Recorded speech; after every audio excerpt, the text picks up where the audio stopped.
একে অপরের সঙ্গে সর্বোচ্চ সহযোগিতার প্রতিশ্রুতি দিয়ে যৌথ প্রতিরক্ষা চুক্তিতে স্বাক্ষর করেছে সৌদি আরব ও পাকিস্তান। এই চুক্তি দুই দেশের কয়েক দশকের পুরনো নিরাপত্তা অংশীদারিত্বকে উল্লেখযোগ্যভাবে শক্তিশালী করবে।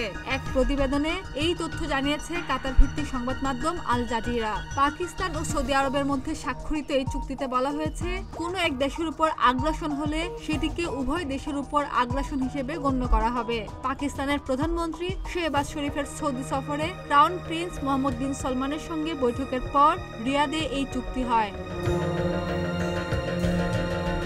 বৃহস্পতিবার সকালে ভারতের বিদেশ মন্ত্রকের তরফে জানানো হয়েছে, এই চুক্তির কি প্রভাব পড়ে।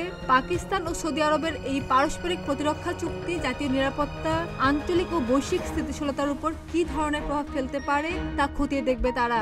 ভারতের পররাষ্ট্র মন্ত্রণালয়ের বিবৃতিতে বলা হয়েছে, সৌদি আরব ও পাকিস্তানের মধ্যে কৌশলগত পারস্পরিক প্রতিরক্ষা চুক্তি স্বাক্ষরের খবর আমরা দেখেছি।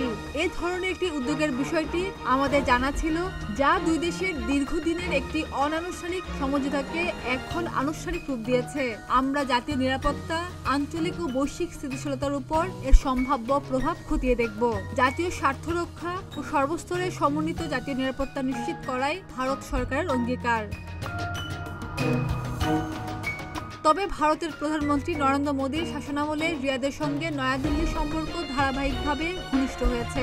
ভারত এখন সৌদি আরবের দ্বিতীয় বৃহত্তম বাণিজ্যিক অংশীদার। মোদী এরই মধ্যে 3 বার সৌদি আরব সফর করেছেন এবং 2016 সালে তিনি দেশটির সর্বোচ্চ বেসামরিক সম্মাননা কিং আব্দুল আজিজ শেখ পেয়েছিলেন।